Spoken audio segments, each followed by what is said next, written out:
அந்த பொக்கவாய் மனுஷன் இப்படி இருப்பாருன்னு நான் கொஞ்சம் கூட நினைச்சே பார்க்கவே இல்லை.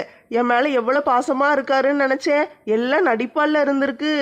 நான் நேற்று ராத்திரி வீட்டை விட்டு வந்தேன். 10 மணிக்கு ஒரு பொண்டாட்டி வீட்டை விட்டு போறாளே, நம்ம பின்னாலேயே போவோம்னு உடனே குதிச்சுக்கிட்டு ஓடி வர வேண்டாமா?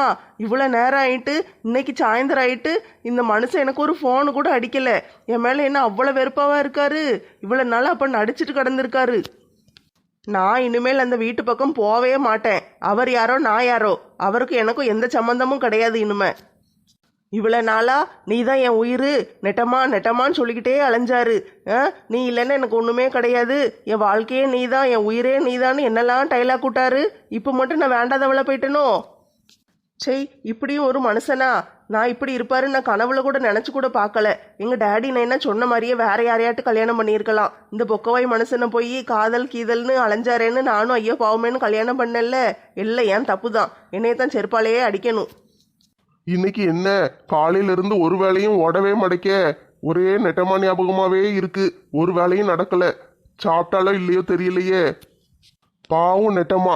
நேற்று ராத்திரி அவளை நான் தனியா அனுப்பியிருக்க கூடாது. அவன் மனசு என்ன கஷ்டப்பட்டிருக்கும். உன்னைய நல்லா பார்த்துக்கிடுவேன், கண்ணு மாதிரி வச்சு காப்பாத்துவேன்னு சொல்லி தானே அவ பின்னாடியே சுத்தி சுத்தி காதலிச்சு அவளை கல்யாணம் முடிச்சேன். இப்போ இப்படி பண்ணிட்டேனே, அவ எவ்வளவு வருத்தப்பட்டிருப்பா. நான் இப்படி பண்ணது அவளுக்கு ரொம்ப கஷ்டமா இருந்திருக்கும்ல. என்ன செய்ய இப்போ? அவ எப்பவுமே இப்படித்தானே சேட்டை பண்ணிக்கிட்டு சண்டை போட்டுக்கிட்டு வச்சுக்கிட்டு நல்லா ஜாலியா சுத்திக்கிட்டு அலைவா. நான் தான் தப்பா நினைச்சு அவளை திட்டிட்டேன். நான் அப்படி திட்டிருக்க கூடாதுல்ல. ஐயோ பாவம் நெட்டமா எப்பவும் போல ஒரே மாதிரி தான் இருக்கா. நம்ம தான் திடீர்னு அவளை திட்டோம். எல்லாமே என் தப்பு தான். என் மேல மட்டும்தான் தப்பு. நான் இப்படிலாம் அவளை பேசியிருக்க கூடாது. சரி, ஒரு ஃபோன் அடிச்சு பேசுவோம். பேசினாலே எப்படியும் மனசு மாறி வீட்டுக்கு வந்துருவா. என்ன ரிங்கு போய்கிட்டே இருக்கு, எடுக்க மாட்டேக்கா? நான் தான் சோகமா அழுதுகிட்டு இருக்கேன்னு தெரியுதுல்ல. இந்த நேரத்துல யாரு ஃபோன் அடிக்கா? இந்த பொக்கவாய் மனுஷன்ல ஃபோன் அடிக்காரு. எனக்கு ஒன்றும் தேவையே இல்லை. நான்லாம் ஃபோன் எடுக்க மாட்டேன். என்ன இவ ஃபோனே எடுக்க மாட்டேக்கா? ஃபோனை வச்சுட்டு எங்கேயாவது வெளியே சுத்த போயிட்டாளா? அதான் நான் தேவையில்லைன்னு அடிச்சு விரட்டியாச்சுல்ல, வேற எதுக்கு ஃபோனு? இவர் ஃபோன் பண்ண உடனே நம்ம எடுத்து பேசிடணுமாக்கும். நான்லாம் பேச மாட்டேன்ப்பா. நம்ம அடிச்சது கோவத்துல இருப்பா போல, அதான் ஃபோன் எடுக்க மாட்டேக்கா. சரி, கொஞ்சம் கோவம் குறையட்டும், பிறகு பேசுவோம். நானா தப்பு செஞ்சேன்? அந்த மனுஷன் தானே செஞ்சாரு. என்னை எப்படி அடிச்சாரு தெரியுமா? சப்புன்னு அடிச்சு அடுக்கி எனக்கு கண்ணெல்லாம் இன்னும் வலி தாங்க முடியல அந்த இடத்துல. அந்த மனுஷனை நான் தான் நினைச்சிட்டு கிடக்கேன். அவருக்கு என் நினப்பு கொஞ்சம் கூட இல்லை. பொக்கவாய் மனுஷன் நான் ஏதாவது சண்டை போட்டா உடனே சாப்பிடாமல கிடப்பாரு. இன்னைக்கு சாப்பிட்டாரோ என்னமோ தெரியலையே. நேற்று ராத்திரி நல்ல சத்தம் கேட்டுச்சே. நான் வீட்டை விட்டு கிளம்பி வரும்போது சித்தி சோத்தை போடுங்கன்னு. அப்போ நல்லா தின்றுப்பாரு. சாப்பிட்டுட்டு தான் கெதியாக அலைஞ்சிக்கிட்டு இருக்காரு. நம்ம எதுக்கு சாப்பிடாம இருக்கணும்? நம்மளும் நல்லா சாப்பிட்டு வச்சு நல்லா சந்தோஷமா இருப்போம். இருந்தாலும் ரொம்ப கவலையா இருக்கே. இந்த மனுஷன் எதுக்கு ஃபோன் அடிச்சிருப்பாரு? ஒருவேளை நம்ம விட்டுட்டு வந்துட்டோம்ல, அந்த நேரத்தில் சித்திட்ட ஏதாவது இவர் சண்டை போட்டிருப்பாரோ? போட்டு அவங்களுக்கு எதுவும் ஹார்ட் அட்டாக் வந்து ஆஸ்பத்திரியில் சேர்த்துருப்பாங்களோ? ஐயையோ, அத்தை கிளவி இருக்கோ பொட்டுன்னு போயிட்டோன்னு தெரியலையே. ஒரு காப்பியை போட்டு குடிச்சிட்டு பிறகுதான் சோத்த பொங்கணும். வேலை எவ்வளவு வேலை கிடக்கு. இடையில ஒரு காப்பி குடிச்சா தான் மனசுக்கு நிம்மதியா இருக்கு. எம்மோய், என்ன டீ? என்னைக்கும் இல்லாத திருநாளா இன்னைக்கு அடுப்பாங்கிற பக்கம் வந்திருக்க. எதுவும் வேணுமா? ஏம்மா அதெல்லாம் ஒன்றும் வேண்டாம்மா. பிறகு எதுக்கு இங்க வந்த? ஏம்மா சும்மா அடுப்பங்கரை எப்படி இருக்குன்னு பார்க்க வந்தேன். அது கூட தப்பா? சமையல் பண்றவங்க தானே அடுப்பங்கரைக்கு வரணும். உனக்கு என்ன இங்க வேலை? ஏன் சும்மா நான் அடுப்பங்கரைக்குள்ள வரக்கூடாதோ? இல்ல, நீ பொரிகடலை திங்கவும் பூஸ்டலி திங்கவும் தானே அடுப்பங்கரைக்குள்ள வருவ. அதனாலதான் கேட்டேன். இது உன் வீடு தானேம்மா, நீ எப்பனாலும் வரலாம். சரி, வந்ததே வந்துட்டேன். காப்பி போட்டு வச்சிருக்கேன், குடிக்கியா? வேண்டாம்மா. என்ன டீ? எது கொடுத்தாலும் திம்ப. காப்பி வேண்டாங்க? ஆச்சரியமா இருக்கு. எம்மா மனசு சரியில்லைம்மா, எனக்கு ஒன்றும் வேண்டாம். என்னது மனசு சரியில்லையா? நேற்று உங்க வீட்டுக்கார்ட்ட சண்டை போட்டுட்டு ராத்திரி போல வந்த. அப்ப நல்லா வந்து மீன் குழம்பு வெட்டுன்னு வெட்டத்தான் செஞ்சேன். இன்னைக்கு காலையில பூரா கிளம்பி வெளியே போயிட்டு இப்பதான் வீட்டுக்கு வந்திருக்க. இவ்வளவு நேரம் மனசு நல்லா தான் இருந்துச்சு. இப்ப என்ன மனசு சரியில்லை உனக்கு? ஏம்மா என் மாமியாரு இல்லைன்னா ராமு ஏதாவது ஃபோன் அடிச்சாங்களா? நம்ம இன்னைக்கு காலையிலே போய் அவங்க வீட்டுல போய் பேசிட்டு வந்துட்டோம்ல, அதெல்லாம் இவட சொல்லக்கூடாது. நீ தானே சண்டை போட்டுட்டு வந்த. அவங்க எப்படி ஃபோன் அடிப்பாங்க? இது வரைக்கும் யாரும் எதுவும் ஃபோன்லாம் அடிக்கல. பாத்தீங்களாம்மா, ஒரு நாள் தானே ஆயிருக்கு. அதுக்குள்ள என்னைய மறந்துட்டாங்க. யாருமே எனக்கு ஒரு ஃபோன் கூட அடிக்கல. பாத்தீங்களா? ஏட்டி நீ என்ன பண்ணிட்டு வந்தியோ யாருக்கு தெரியும்? நீ சொன்னதை தானே நாங்க கேட்டோம். உண்மை என்ன நடந்துச்சுன்னு எங்களுக்கு எப்படி தெரியும்?